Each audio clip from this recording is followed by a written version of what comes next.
రజాకర్లకు వ్యతిరేకంగా తెలంగాణ ఉద్యమం నడిచింది. మా తల్లులను అక్కలను బట్టలిచ్చి బతుకమ్మ ఆడిచ్చిర్రు.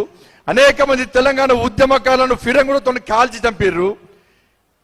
వేలాది మందిని ఏకదాక్షంగా కాల్చి చంపిర్రు. అటువంటి నిజాం పాలనను పొగుడుతూ ముఖ్యమంత్రి అయిన వెంటనే నిజాం సమాధి వద్ద మోకరిల్లినప్పుడే ఇలా తెలంగాణ సమాజం స్పందించాల్సిన అవసరం ఉండే. ఎవరూ స్పందించలే.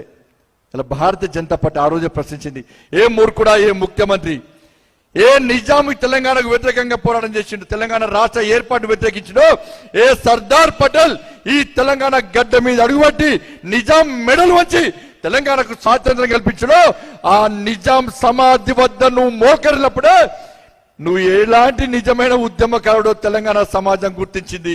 నువ్వు నిజమైన తెలంగాణ ద్రోహి అని చెప్పి ఆ రోజే భారతీయ జనతా పార్టీ ప్రశ్నిస్తే చాలా మంది కుహనా సెక్యులర్లు భారతీయ జనతా పార్టీ మతతత్వం రగిలించే ప్రయత్నం చేస్తుందని చెప్పి నిజాంను వ్యతిరేకిస్తే కూడా, భారతీయ జనతా పార్టీ వ్యతిరేకిస్తే కూడా, కేసీఆర్ నిజాం సమాధి వద్ద మోకరితే కూడా మేము వ్యతిరేకిస్తే దాన్ని కూడా మతంతో జోడించి కేసీఆర్ యొక్క నిజ స్వరూపాన్ని బయటికి రాకుండా చేసినటువంటి కుహనా సెక్యులర్ వాదులు ఒక్కసారి ఆలోచించాలి.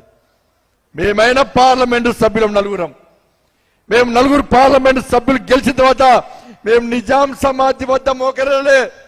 ఈ నిజాం మెడల్ వంచి తెలంగాణ రాష్ట్రానికి స్వాతంత్రం తీసుకొచ్చిండో నా సర్దార్ పటేల్ పాదాల ముందు మోకరిన పార్టీ భారతీయ జనతా పార్టీ.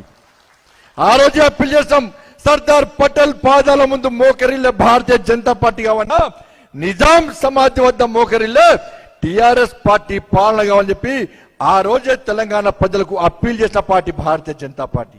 నీ అయ్య లెక్క నీ లెక్క దొంగతనాలు చేసి చప్రాసి నౌక చేసి తెలంగాణ ఉద్యమాన్ని ఉద్ధృతం చేస్తున్న సందర్భంలో ఈడికొచ్చి నాటకాలు చేసి దొంగ వేషాలు వేసి ఉద్యమం చేస్తున్న నటించి ఈరోజు మంత్రి పదవులు ఉంది, ఎమ్మెల్యేల పార్టీ భారతీయ జనతా పార్టీ కాదన్న విషయాన్ని గుర్తుంచుకో. ఆ రోజు స్వర్ణ జ్యోతి చెల్లెలు తెలంగాణ ఉద్యమం కోసం ఆత్మహత్య చేసుకుంటే తెలంగాణ రాష్ట్రం ఏర్పడిన తర్వాత ఈ ముఖ్యమంత్రి కుటుంబం యొక్క నిర్వాహకం వల్ల 27 మంది ఇంటర్మీడియట్ విద్యార్థులు ఆత్మహత్య చేసుకున్నారంటే దేనికోసం మన తెలంగాణ రాష్ట్రాన్ని సాధించుకున్నాం. తెలంగాణ రాష్ట్రం ఏర్పడ ముందు తెలంగాణ రాష్ట్రంలో వడ్ల కుప్పల మీద ఏ రైతు గుండెపోటుతో చనిపోలేదన్న. తెలంగాణ రాష్ట్రం ఏర్పడ ముందు ఏ రైతులు ఈ బాధతోనే ఆత్మహత్య చేసుకోలేదన్న. తెలంగాణ రాష్ట్రం వచ్చిన తర్వాత రైతుల ఆత్మహత్యలు జరుగుతున్నాయి, విద్యార్థుల ఆత్మహత్యలు జరుగుతున్నాయి, నిరుద్యోగుల ఆత్మహత్యలు జరుగుతున్నాయి. దానికి బోనస్ గా ఉద్యోగుల ఆత్మహత్యలు జరుగుతున్నాయి, ఉపాధ్యాయుల ఆత్మహత్యలు జరుగుతున్నాయి, ఇంటర్మీడియట్ విద్యార్థుల ఆత్మహత్యలు జరుగుతున్నాయి, ఆర్టీసీ కార్మికుల ఆత్మహత్యలు జరుగుతున్నాయి. బోనస్ ఇవన్నీ రాష్ట్ర ముఖ్యమంత్రి తెలంగాణ రాష్ట్ర సమాజానికి ఇచ్చినటువంటి ఆత్మహత్యల బోనస్ ఇవన్నీ కూడా. వాళ్ళ ఉద్యోగులు మాకు ప్రమోషన్లు వస్తాయి, ఆత్మ గౌరవానికి సంబంధించిన సమస్య ఇది. ఎట్టి పరిస్థితుల్లో మాకు తెలంగాణ రాష్ట్రం రావాల్సిందే, మాకు అన్యాయం జరుగుతుంది ఆంధ్ర పాలకుల చేతిలో, ఈ సమైక్య రాష్ట్రంలో మాకు అన్యాయం జరుగుతుందని చెప్పి అనేక మంది ఉద్యోగ ఉపాధ్యాయులు జై తెలంగాణ ఉద్యమం చేస్తే ఈరోజు ఉద్యోగుల పరిస్థితి ఒక్కసారి ఆలోచించండి. తెలంగాణ రాష్ట్రం రాకముందు ఏ తెలంగాణ రాష్ట్రంలో ఉద్యోగులు ఆత్మహత్య చేసుకోలేదన్న, ఏ ఉపాధ్యాయుడు ఆత్మహత్య చేసుకోలే.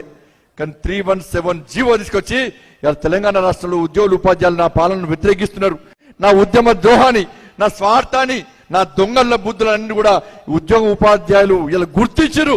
కాబట్టి వీళ్ళని ఇబ్బంది పెట్టాలని చెప్పి ఒక కక్ష పూరితమైన ధోరణితో ఇలా 317 జీవోని తీసుకొచ్చి ఇలా ఉద్యోగులను ఉపాధ్యాయులు అనేక మంది ఆత్మహత్యలు చేసుకునే స్థాయికి తీసుకొచ్చినటువంటి మూర్ఖుడు ఈ రాష్ట్ర ముఖ్యమంత్రి అనే విషయాన్ని ఒక్కసారి గుర్తుంచుకోవాలి.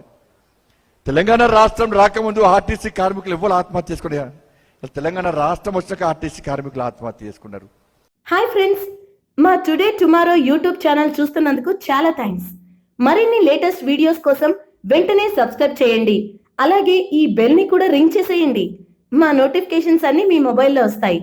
అలాగే మా వీడియోస్ మీకు నచ్చితే లైక్ చేయండి, షేర్ చేయండి, నచ్చకపోతే కామెంట్ చేయండి.